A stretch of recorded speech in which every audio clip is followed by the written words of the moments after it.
Hi guys, and welcome into our garden. Thank you very much. Here you are, I'll serve you. I'm with my son. This is Alex.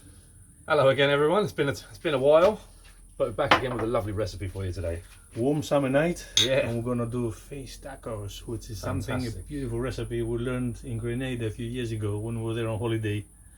So we'll show you in a minute all the ingredients. Welcome into our garden. Yamas. In Zakynthal, we're really lucky because we can get so many different fishes. But you can do this with anything, can't you? Yeah, any fish you want. I mean, we've had a fantastic, absolutely wonderful result today at the fishmonger. Let me just take the cling film off here to show you. Look at those beauty. There we go. So we've got to be careful with these. We've got stonefish, we've got scorpion fish. These are possibly my favourite fish, absolutely incredible. And we've also got some black parrotfish and some red parrotfish. And we're just going to take the fillets off those and we're going to use those for the tacos. And they're going to be incredible. But any fish you can get. And the reason is we buy it like this is because we love fish soup. So we're going to use the bones and the heads to make a lovely soup. But let's get on with the recipe. Well, first of all, we're going to do a lovely salad dressing. Look at those beautiful colors here. And I'll let Alex do this because his knife skills, they're just a little bit better than mine. So let's do it. It's a twist on a classic pico de gallo they make in Mexico.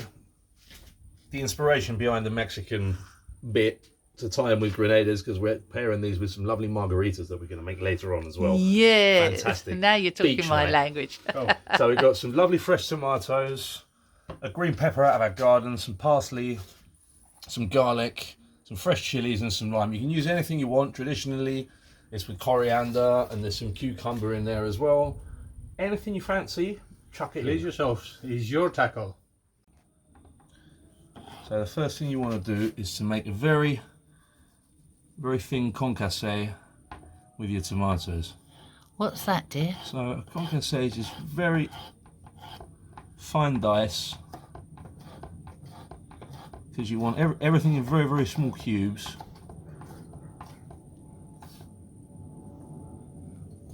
Okay. Like that, so it becomes more like a sauce that you're going to scoop over.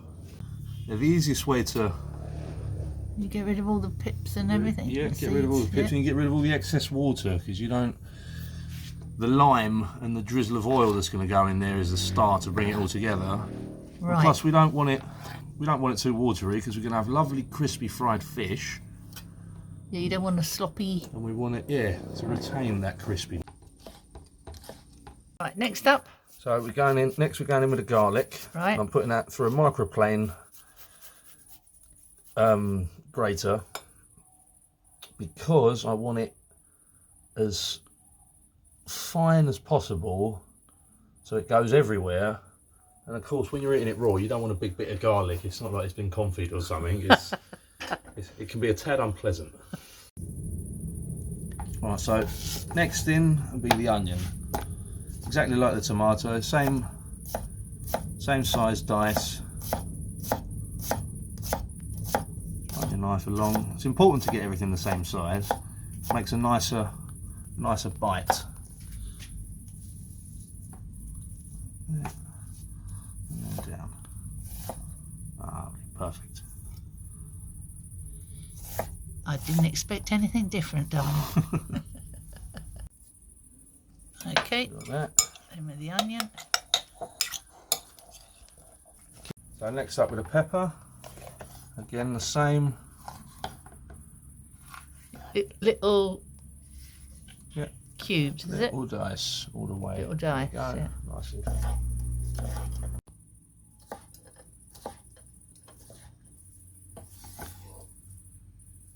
right. Little tip for your chilies: to get the seeds out of them, just roll them in your hand like that before you take the top off, otherwise they split. Give them a little roll, and that breaks away the seeds from the inside. Oh, that's a good tip. Yep. And then you cut the top off, obviously after you roll them around, Yeah. and then you just tap out. And here I come. Yep. You shush it. You just, you can see them going Oh, everywhere. yeah. Just tap them all out, and you've got, I don't know if you can video in there, got a perfectly hollow chili that you can slice up.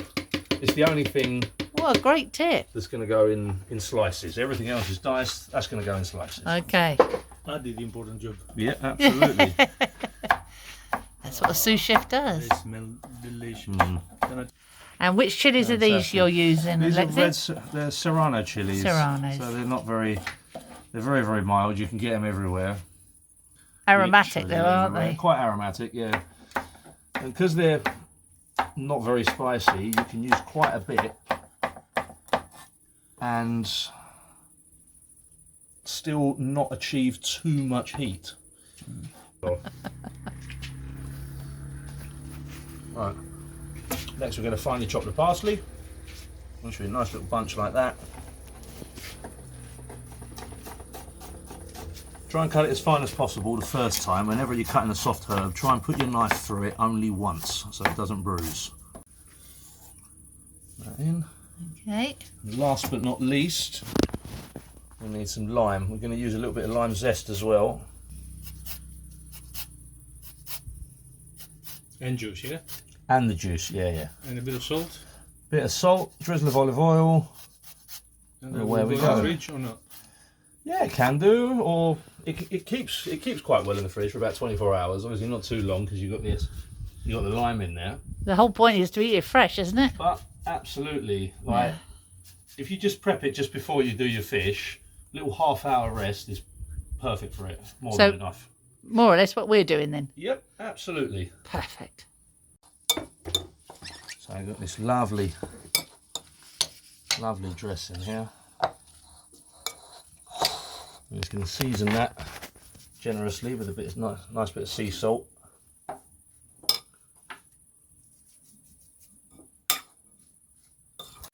A good mix together, and then all we need is the juice of the limes and a drizzle of oil.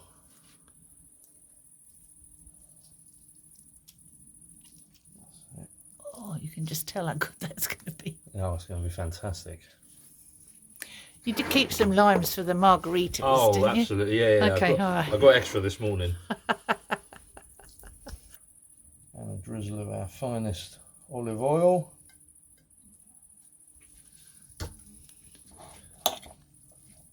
And that's ready. Give it another little mix, and there we go. Just going to leave that to pop that in the fridge for half an hour.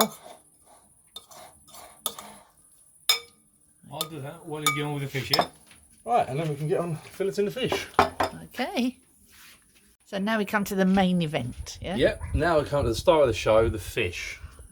So always be very careful when you're filleting fresh fish, especially stuff like scorpion fish, lionfish and whatnot. I think the best thing is to ask your fishmonger to do Actually, it, yeah, innit? your fishmonger will do it for you. So if you get your knife, nice sharp knife, thin blade makes it easier for you.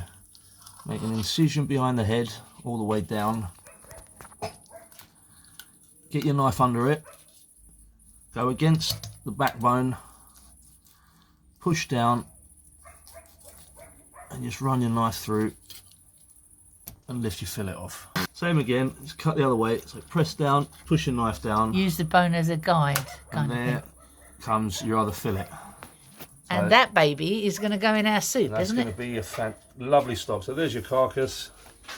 Two And lovely there- fillets. Obviously, there's not much on there. And The there little comes ones. Oh, fantastic. your other beer. Now we're talking. So I'll have a swig of this and get cracking with the rest of them. Right. So carcasses are dealt with. They're to go in a lovely stock of soup. Here are all our lovely fillets. Leave the skin on.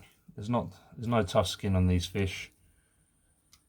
And it will get nice and crunchy. So just give your fillets a nice little season, again with some nice sea salt. And Right. then we're going to toss them in flour and fry them so they're lovely and crunchy. The moment we've all been waiting for, if you wouldn't mind, I'll tell you what, if you fry these fish, I'll get some margaritas going. See all these beautiful ingredients there. Have you got the limes? Yeah, I've got them cut here. You've got the Got them limes. cut ready. Okay, I'm going to do crisping up the fillets with 3 kinds of flour here. I've got polenta, I've got corn flour or cornstarch, and plain flour, all-purpose flour. All 3 together, they're going to give us a better result. A nice, crunchy, beautiful fish. You So got the salt oil and is- pepper in there or anything? It's, Of course, of course, it's Yeah, seasoned. seasoned. And also the fish, you saw Alex doing the fish. Season the fish. So the oil is heating up nicely. So these little beauties go in the flour, shake any excess flour. And that'll be my job for the night. While Alex is doing the most amazing margarita, guys. You test your oil. There you are, perfect. You can test your oil by dipping the fish a little bit. Don't overload the frying pan. We always say that, it's very important. Brings the heat down, doesn't it? That's Yeah. what happens. There you go. Meanwhile, at this end of the Meanwhile, at this end of the kitchen, what's going on? So we're squeezing out limes. Always use fresh lime juice. With a margarita, it's a very basic cocktail. It's a very old recipe. It needs no mucking around with. So we're going to start off with an extremely small cocktail shaker, because that's the only one we've got to hands, unfortunately, at the moment. And we want 50 mils of reposado tequila. Reposado is for me the best. For a margarita. Reposado. Okay. 100%. Okay. So, we've got You our- get on with your fish and leave him with the we've got cocktail. our measuring Okay. cup here. So we've got tequila. That's 50 mils, yeah? Well, this glass is a little bit bigger, so it's 60. But you go by what I'm telling you for a regular martini glass. So you want 50 tequila. Cointreau, I find it's quite overpowering. Lower quantities of Cointreau. Traditionally, you go for about 20-25. All we're going to do is 10 mils, just to get a little bit of an orange aroma, nothing more. Okay. And for our sweetener, see, we're going to use 20 millilitres of a regular simple syrup. Simple syrup, you can make it yourself. It's simple because it's 1 part water, 1 part sugar. Boil it up, let it rest, away you go. Nice and easy. And it keeps forever, doesn't it? Well, I wouldn't say forever. No. It might crystallise at some point, but yeah, there's no real sell-by date on it. okay. So, and then we're going to use, again, 50 mils of fresh lime juice, or in this case, 60. Because we've got a big glass, margarita glass. That's my margarita glass. So, we want plenty of ice. Whenever you're shaking something, plenty of ice. The more ice you shake with, the less your drink dilutes. Love physics. Really? Yep, absolutely. The greater the volume of ice, the quicker the transition of temperature from room down to 0, thus less dilution. And don't forget, always give it a good shake. Every day's a school day. Yep. So we've got shaking going on at one end, frying at the other. It's all going on in the Taste Buddies kitchen. Right, so now we're all shaken up, been shaking minimum 15 seconds, vigorous shake. Get that all incorporated, get it nice and cold. Because we're in a really warm country, I'm just going to drop an extra, Not that one. drop exactly, yeah. Extra couple of ice cubes in the glass to keep it cold. And we're just going to strain lovely margarita. I'm going to try a little bit of it.